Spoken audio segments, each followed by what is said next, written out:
okay naman yung walk. So, tanong natin siya.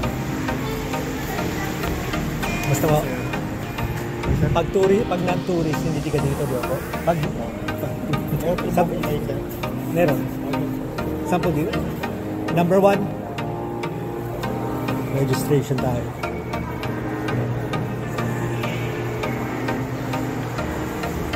Okay.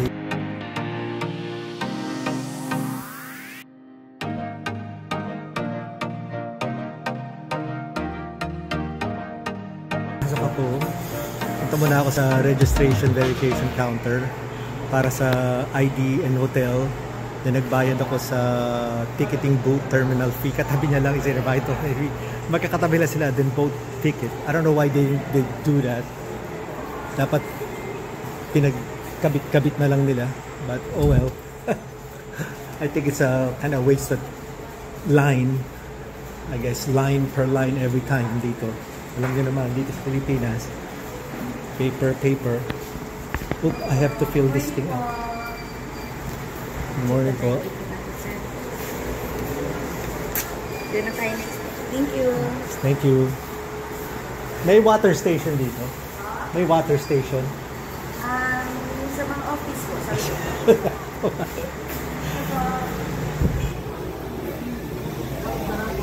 So, kill apa niyo? Hello. Isa lang din. Sir, sa table po sir, proceed sir. Okay. Pipila pang pa ba to? Okay. Pila pa yung boat ticket. So, boat ticket is ang token ako 11,324 address Taguig Tide May. Okay, here we go. Tickets.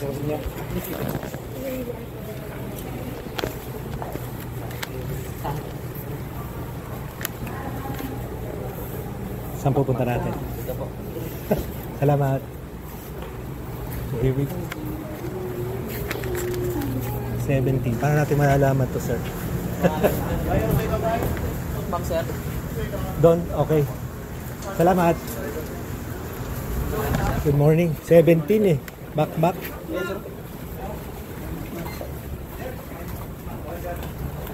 Ingat sila, Abdullah, sir. Opo.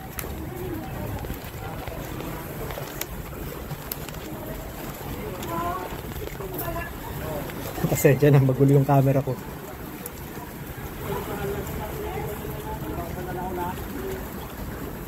Ito po ba tayo? Dito po, sir. Macmac, sir. Macmac.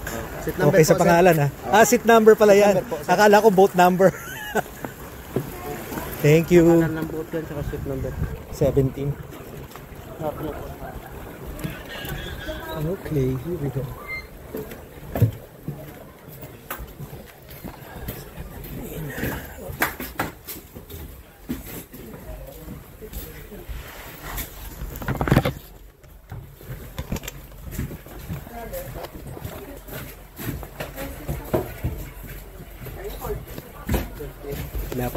Walang water station. Siguro puno tayo dito. Marami itong mga to eh. Okay, stop na tayo. Pretty easy kasi early morning. So, perfect. Alis na kami.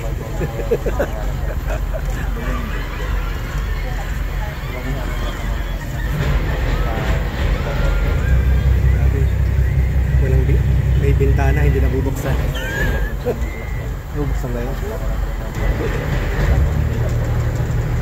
Yan. Mayari tayo. Very good.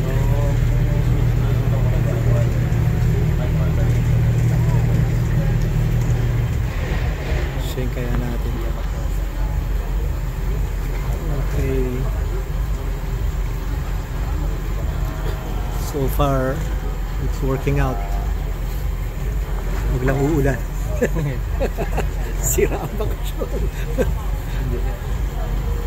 Siguro tumakit. Tapos na kanina umaga. Kaya ba yan?